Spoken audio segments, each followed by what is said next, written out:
All right, what's up, everybody, and welcome to Weighing Out Your Options with James Legends. Bull market or bull trap? That is the question on a lot of people's minds right now.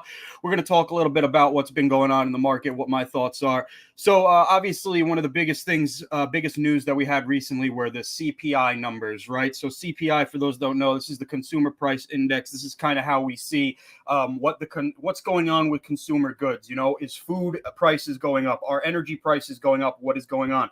So as you can see in July, the consumer price index for all urban consumers was unchanged, right? So that means that actually over the month, we actually didn't, the prices didn't really rise or they didn't really go down either. And they rose 8.5% over the last 12 months. Now that 8.5%, the reason why the market actually went up from that news was because that was better than where we were in the prior months, which was 9.1%, as you can see right here, right? Consumer prices up 9.1% over the year ended June 2022. So now we're at 8.5%. The next release of these types of numbers is going to be August of 2022. For the August CPI numbers are going to be released on September 13th, 2022 at 8:30 a.m. Eastern time. Okay, so now that's actually only a month away from now, right? And they're going to release them at 8:30 in the morning, which means any play that you take on September 12th, the day right before, is going to be affected by whatever the market's reaction to the CPI data is on September 13th. So definitely keep that in mind, okay? Another thing that we have kind of like weighing over the market right now is what's going on with China and Taiwan, right? So we have here China-U.S. tensions rise as Taiwan sends White House thanks for concrete actions, right? So the White House is on Taiwan's side, obviously. We had Pelosi go over there recently. So what happened was when Nancy Pelosi went to Taiwan, China actually decided we're going to start doing military drills right outside your house, essentially, right? So that is why we have tensions going on there right now. You know, China is right on the cusp of possibly invading Taiwan. And the U.S. would be on Taiwan's side in this situation, right? So one thing that I always say that will almost always bring the market down is going to be if there's any kind of war on our own soil. Now, obviously, we definitely hope that's not going to happen, right? But if tensions were to escalate too much, then we might get some kind of, fire on our own soil. And that would 100%, in my opinion, at least, send the market down for a period of time, right? It would be a little different than just if China invades Taiwan. We might get a pullback in the market, but it will most likely come back up, just like similar to what happened when Russia invaded the Ukraine, right? But we do have that hovering over us right now as far as like the market goes. So I also just wanted to take a quick look at the SPY chart as well, kind of give you guys an idea of what I'm looking at there. So I'm just going to switch my screen here really fast. Lightning fast, right? There we go. We're switched on there. Now I'm just going to switch it here on Discord as well. All right. Okay, so here we go. Here's the SPY chart, right? Let's get rid of this. We don't need that. Here's your SPY chart right now. So basically, I'm sorry, this is Tesla. It looks exactly like SPY, though, so you can't blame me for thinking this is SPY because it looks exactly the same, right? So we have basically this trend line coming down from here right now, and it's pretty much touching exactly where it would start to get knocked back down, right? We see right here with the trend line, it tried to hold these two body candles over it. It couldn't, came back down, hit that resistance again right there, and we fell down from there. So it's possible we see a repeat of what happened there. Also, if you notice on the daily chart here on SPY, we do have a gap to fill right here. And I will tell you right now that SPY historically fills most of its gaps. Okay, you see, I'll just to prove that to you right now, because you're like, oh, what do you mean it fills all of its gaps? There's no way this is possible, right? But take a look right here. Here's a gap right here, okay? Filled. Another gap, filled. Another gap up here, filled. Okay, another gap right here, filled. Another gap, filled. So every gap generally is filled on the SPY, right? So if that's going to continue to happen, which most likely it will, in my opinion, we will see a gap down to the top of this candle, which would be 412.75. Okay, so that would be my pullback number. Like if we're going to pull back from here and maybe have a couple of days of red, that would be the area where I could think it could fall to. Maybe a tad bit under that. Let's say, where that support is, like right here, right at 409.25. Maybe that would be the lowest that we would see it. Now that's a decent amount of room for it to come down. Okay, that's another that's another $18 if it was to come all the way down to 409, right? So that's a pretty drastic drop. We're talking 1.5%, right? So it's possible, but it probably won't all happen right away at once. Like you'll probably see like a slow grind, but I do expect us to fill that gap down to at least 412.75. And also we could take a look at the Tesla chart here, right? So Tesla is actually very similar to SPY right now, where it has this trend line coming down, right? And then it has another one here. So basically, I know a lot of people are also very interested in trading Tesla.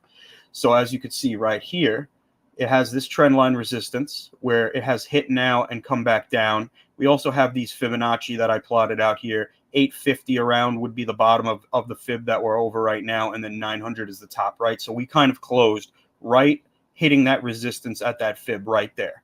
So what I would expect to happen here is it's either going to come up, hit this trend line, and then fall back down to this level again. Or if we're able to break over, we might see it hit 976. If it could get over that, this would be the ultimate point of resistance right here. Right here is pretty much exactly where I would want to start buying puts, like for a longer term swing, if it does actually hit all the way up there within the near term future, right? But however, I do think that we are looking at a pullback coming soon. I think that we'll get that gap fill on the SPY down to 412, and we'll probably move back up from there. Unless one of these events that we're seeing right now does end up getting worse. If we see China invade Taiwan, then that could cause a larger pullback in the market, right? Because people will be afraid, especially with a country like China, where number one, I mean, we get so many of our goods here from them, right? We do not want to be in war with them.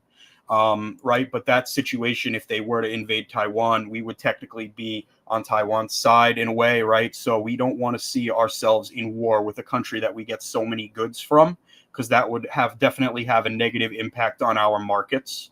It would have a negative impact on a lot of markets at that point. China is huge when it comes to providing goods for the world, right? They make a lot of our products. A lot of businesses in America get their products outsourced by China, right? So if we were to get into a fight with them, this would be definitely have a negative impact on the market. Other than that, we do have some earnings coming up this week. I'm just going to quickly go over the list for y'all. We're going to switch it on over back to my earnings calendar.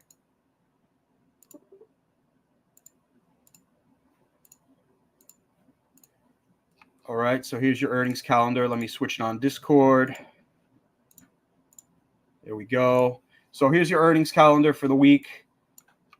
Data currently not available. That's a lie. Let's try again.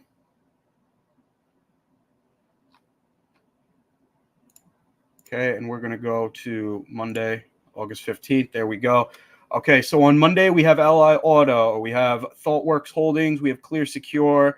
Not really too many, names that we really know too well happening on Monday. And I will tell you that that's actually usually the case for a Monday and a Friday. Generally, we don't have too many big names reporting because those are the first and the last days of the week. The bigger names come throughout the middle, right? So now on Tuesday, we have Walmart, Home Depot, SE. That's a bigger company. We also have, Lumentum, a lot of different, but these at the top are my two main watches, though, right? The other ones at the bottom, these are all companies that are kind of obscure in a way, but Walmart and Home Depot and SE obviously are bigger companies, also Agilent Technologies as well. So I'm going to be watching those. Those are both in the grocery space, right? And then also on Wednesday, we have Cisco, we have Lowe's, we have TJX, we have Target. Okay, so these grocery stocks, these retail stocks are going to be reporting this week. So those are definitely going to be my top watch for the week. Currently, I do have some calls out on Lowe's. I was up at 14% at the close on Friday, but I'm definitely swinging those for a little bit more. We were pretty close to target, but I do think that they have a little bit more juice in them than what I put as my target. So I will most likely be holding for more gains on those if it does what I expect. Of course, I'm definitely still going to play the chart as well. Then on Thursday, on Thursday, let's see. We don't really have too much. We have BJ Wholesale, right? WWE is on the list, but since we have a dash next to it, that means that they're probably not actually going to be reporting that day. Canadian Solar, Canaan Inc., right? So these larger companies that we know the names of are the ones that I'm going to be keeping my top watch. DE, Deere Company, that's one to watch. And Foot Locker, of course. We've played Foot Locker many times in the Discord. That'll definitely be on my list this week too. All right, so that's your quick 10-minute synopsis on what's going on in the market right now, how I feel about the SPY and the pullback that might be coming or not. Now we're going to switch it over to the Discord, and we are going to get into the question and answer session of the stream. Thank you for everybody who watched on YouTube.